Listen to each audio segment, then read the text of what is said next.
Terus yang ini silakan mau nasihat. Bismillahirrahmanirrahim. Assalamualaikum warahmatullahi wabarakatuh. Warahmatullahi wabarakatuh. Maaf mengganggu waktunya Bapak Ibu ya. Tidak, Miss. Ini kerjaan targetnya. Bismillahirrahmanirrahim. Yang terhormat Kepala Sekolah SD Permata Insani Islamic School, yang saya hormati Bapak Ibu dan Kepala Sekolah SD Permata Insani Islamic School, bagian kurikulum dan kesiswaan yang saya banggakan dan saya cintai Bapak Ibu guru SD Permata Insani Islamic School. Alhamdulillah pada kesempatan hari ini Allah masih senantiasa memberikan kesehatan kepada kita semua ya. Tentunya kita patut bersyukur karena pada hari ini kita masih berkumpul di sini dan mudah-mudahan berbahagia kita di sini mendapatkan keberkahan oleh Allah Subhanahu wa taala. Salawat dan salam semoga senantiasa tercurah kita kepada junjungan kita Nabi besar Muhammad sallallahu alaihi wasallam, serta umatnya dan mudah-mudahan kita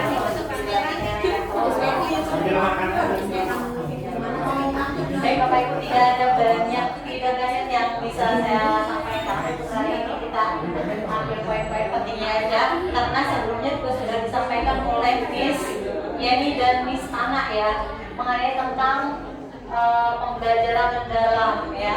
Karena ini ujian banget ya Bapak Ibu. Saya juga bukan karena bisa dan tidak bermaksud untuk menggurui ya, hanya menyampaikan apa yang sudah saya dapatkan dari pelatihan kemarin di pasar Miss 3 kemarin ya, yaitu pembelajaran mendalam atau deep learning. Mungkin Bapak Ibu juga sudah paham ya apa itu deep learning, apa itu pembelajaran mendalam ya. Ya, jadi pembelajaran mendalam itu bukan sekadar kurikulum baru, tetapi ini adalah pendekatan pembelajaran yang tentunya lebih ke konsep pembelajaran menyeluruh. Artinya anak-anak itu diberikan kesempatan penuh untuk aktif dalam kegiatan pembelajaran ya Bapak Ibu ya. Oke, insya Allah saya akan sampaikan beberapa poin, tapi mungkin tidak semuanya saya sampaikan. Ada di sini pola pikir bertumbuh, kemudian pembelajaran mendalam yaitu konsep kerangka kerja, kemudian pembelajaran mendalam prinsip pengalaman belajar, dan inti kolaborasi. Karena yang lainnya sudah disampaikan oleh Miss Yani ya. Oke, pola pikir bertumbuh atau growth mindset. Bapak Ibu pernah mendengar kan ya? Nah, yang sudah disampaikan oleh siapa? Menteri Pendidikan kita? Bapak Nadiem. Bapak Nadiem. Dan sekarang siapa? Pak Muti. Ya. Pola pikir bertumbuh atau growth mindset. Menurut beliau, pola pikir bertumbuh adalah kalau orang berpikir dengan growth mindset, maka dia yakin masalah yang hanya sedikit itu jalan keluarnya banyak. Karena itu jangan menyerah, karena itu jangan menyerah, jangan putus asa, yakinlah ada jalan keluarnya. Jadi kita harus berpikir positif ya. Segala masalah itu tidak ada ujungnya, pasti ada solusinya ya. Jadi growth mindset ini adalah pola pikir yang berkembang. Segala sesuatu bisa mengatasi masalah. Iya, mengatasi masalah Jadi segala masalah itu pasti ada solusinya. Kita harus yakin bahwa segala sesuatu pasti ada solusinya, ya. Itu berpikir namanya growth mindset ya. Oke, pola pikir lebih penting dari keterampilan. Yang pertama pola pikir mindset adalah fondasi keterampilan atau skill set dan alat atau tool set. Kemudian pola pikir merupakan cara melihat dan cara berpikir, cara menghadapi masalah, dan berperan untuk memperluas cara seseorang dalam melihat dan berpikir ya. Dan pola pikir tetap PS pola pikir bertumbuh Bapak Ibu. Yang pertama, belajar cara mengenali suara PPT itu suara yang menimbulkan kekhawatiran kesulitan dalam menghadapi tantangan dan kesulitan. Sedangkan suara PBB, suara yang menimbulkan optimisme dalam menghadapi tantangan dan kesulitan. Jadi segala sesuatu itu tidak hanya stuck di situ saja. Kalau tidak ada kalau ada masalah kita yakin bahwa ada solusinya yang bisa kita pecahkan gitu ya. Nah, ini suara pola pikir tetap.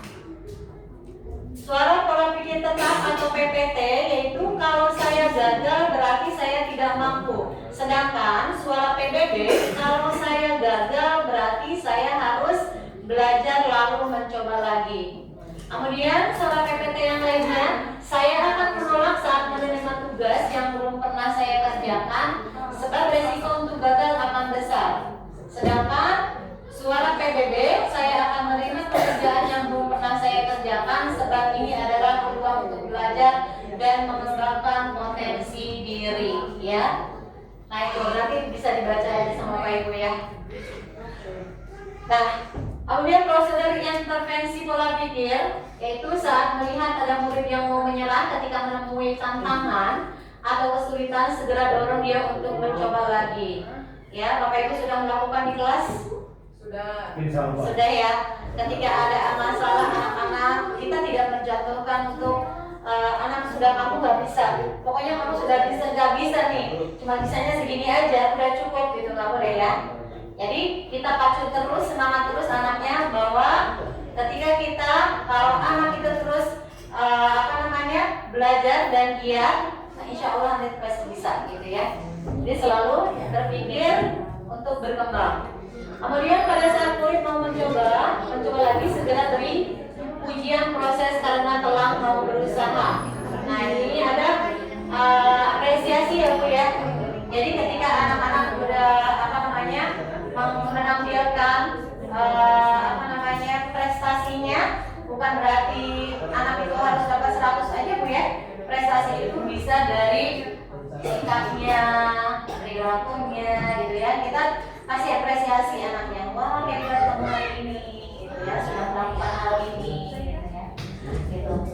Kemudian lalu jelaskan kepada murid tersebut tentang PPT dan PPB dan perbedaan utamanya pada saat menghadapi tantangan dalam belajar. Jadi kita validasi tindakannya nih, anak-anak misalkan dia kamu udah putus asa nih mengerjakan soal, pokoknya kalau nggak bisa, bukan passion aku di situ, bukan saya aku di situ. Nah kita kasih picu lagi, pacu lagi semangatnya, oh kamu pasti bisa. Semua manusia diberikan akal dan pikiran oleh Allah Subhanahu Wa Taala dengan sempurna. Ya, mungkin saja salah satu anak dari siswa kita yang prosesnya lebih lama gitu ya, ada yang lebih cepat gitu. Yang penting kita terus menyemangati anak-anaknya ya. Kemudian jelaskan pada murid bahwa berbuat salah merupakan cara otak untuk belajar dan berkembang. Jadi kalau anak melakukan kesalahan ya, kita jangan langsung ngejas anak itu harus salah. Jadi tapi harus bahwa kesalahan itu bisa membuat kamu lebih baik gitu ya. Apa yang kamu lakukan itu sebenarnya untuk belajar lebih baik, untuk belajar untuk lebih berkembang gitu ya. Selanjutnya prinsip pembelajaran mendalam. Pembelajaran mendalam ini sudah kali ya sama Miss Yani ya. Ada berkesadaran, bermakna, menggembirakan. Jadi pada saat pembelajaran itu harus ada 3 poin ini yang ada di dalamnya ya Bapak Ibu ya. Kesadaran, anak itu terlibat langsung ya. Jadi kita bisa melihat bagaimana cara anak itu belajar berkesadaran itu, melihat dari antusias mereka cara belajarnya gitu ya. Akan terlihat, oh ini berarti anak sudah ada keinginan untuk belajar, bukan karena paksaan, bukan karena dari eksternal ya, tapi dari internalnya ya, ada keinginan untuk belajar. Kemudian bermakna, artinya pembelajaran yang kita lakukan, yang anak alami di kelas itu bermakna ya. Contohnya apa yang yang termasuk dengan bermakna? Contohnya ya, anak bisa mengaplikasikan dalam kehidupan sehari-hari. Apa yang kita sampaikan di kelas, anak bisa menerapkan dalam kehidupan sehari-hari. Itu bermakna ya Bapak Ibu. Selanjutnya menggembirakan. Nah, artinya menggembirakan di sini bukan hanya senang, bukan hanya apa namanya ya. Kalau ini istilahnya, kalau ada nyanyinya dan sebagainya ya. Tapi menggembirakan di sini artinya anak-anak selesai belajar, ada sisi yang gitu ya. Iya, aku mendapatkan ini nih, aku tahu nih, aku punya sesuatu dari pembelajaran ini gitu ya. Untuk menghasilkan itu artinya menggembirakan ya Bapak Ibu ya. Oke, selanjutnya rasa kesadaran mau dibacakan atau gimana? Gak usah ya? Boleh dibacakan. Dibacakan. Ya, poin-poinnya aja nih. Iya, kesadaran ini yang merupakan pengalaman belajar peserta didik yang diperoleh ketika mereka memiliki kesadaran untuk menjadi pembelajaran yang aktif, mampu meregulasi diri, ya. Kemudian peserta didik memahami tujuan pembelajaran, ya. Dan kemudian peserta didik juga aktif dan mampu memahami tujuan pembelajaran. Kemudian kesadaran juga yaitu kenyamanan peserta didik dalam belajar, fokus, konsentrasi, kesadaran, kesempatan serta peserta didik untuk menentukan pilihan dan seterusnya ya. Nanti dibaca aja deh kalau di ininya ya, Bapak Ibu kelamaan. Nah, ini prinsip pembelajaran mendalam. Prinsip pembelajaran mendalam dapat terjadi secara terpisah ataupun stimulan dan tidak berurutan. Ketiga prinsip pembelajaran tersebut di atas dilaksanakan melalui olah pikir, olah hati, dan olah rasa serta olahraga. Nah, dari pembelajaran mendalam ini Bapak Ibu harus ada poin-poin, yaitu yang di dalamnya ada olah pikir, olah hati, olah rasa, dan olahraga. Apa itu? Ada yang sudah tahu Bapak Ibu? Ada yang sudah tahu? Olah hati, olah rasa, olahraga. Oke, nah olah pikir. Apa olah pikir?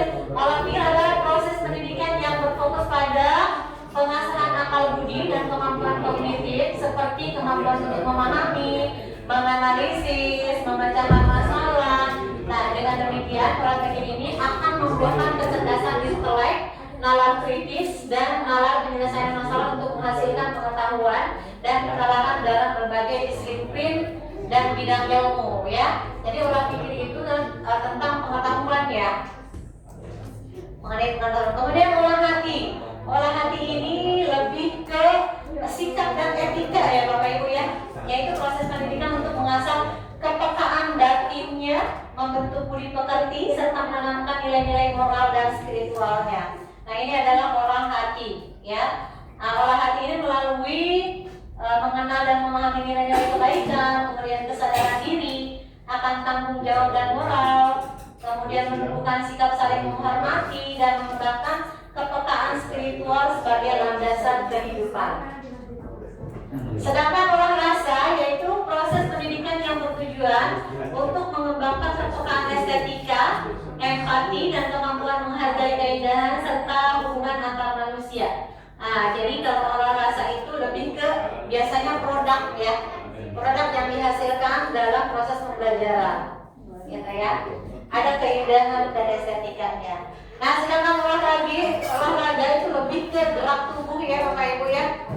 Bapak Ibu, jadi dalam pembelajaran mendalam atau deep learning ini, ketiga keempat olah ini harus ada ya. Harus ada ya Bapak Ibu. Ada olah hati, olah rasa, olah pikir, dan olah raga. Coba saya mau tanya nih dari Bapak Ibu, contoh dari kegiatan olah pikir. Contoh kegiatan Ya, contoh kegiatan yang mencerminkan atau yang menggambarkan olah pikir. diskusi kelompok. Nah, diskusi kelompok ada nggak di situ olah pikirnya? Ada, berpikir kritis ya, berpikir kritis untuk mengetahui hal-hal baru ya. Kalau olah rasa,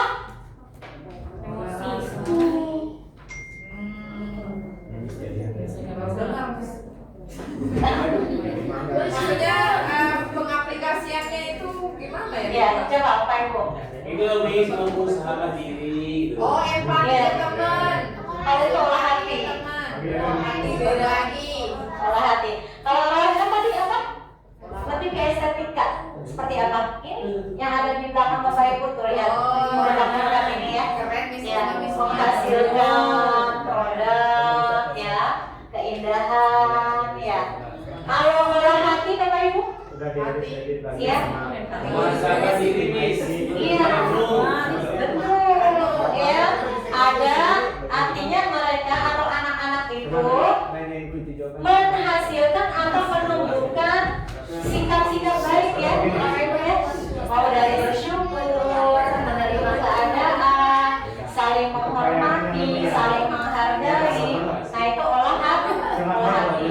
Kalau olahraganya Ice breaking. ice breaking. Jadi hal yang berkaitan dengan apa? Pergerakan. Pergerakan, betul. Ada nggak di sini misalkan tentang apa namanya yang kalau PA itu Asmaul Husna, ada nggak olahraganya? Bisa nggak dimasukkan olahraganya? Bisa disegerakan ini. Bisa dengan bernyanyi apa ya? Iya. Ar-Rahman. Kan gerak tubuh ya. Ya jadi Bapak Ibu Gerak kanan. tidak. Manipulatif. Ya, jadi tidak menutup kemungkinan semua mata pelajaran itu bisa dimasukkan olah-olah seperti ini ya. Ada olah rasa, olah hati, olahraga, dan olah hati ya. Jadi semuanya harus ada. Bu, Miss, bagaimana misalkan pembuatan RPP-nya? Dalam pembuatan RPP ini tidak harus dicantumkan secara tersurat ya. Tersirat aja, apa yang penting ada di situ kegiatannya gitu ya. Nah itu ya Bapak Ibu ya.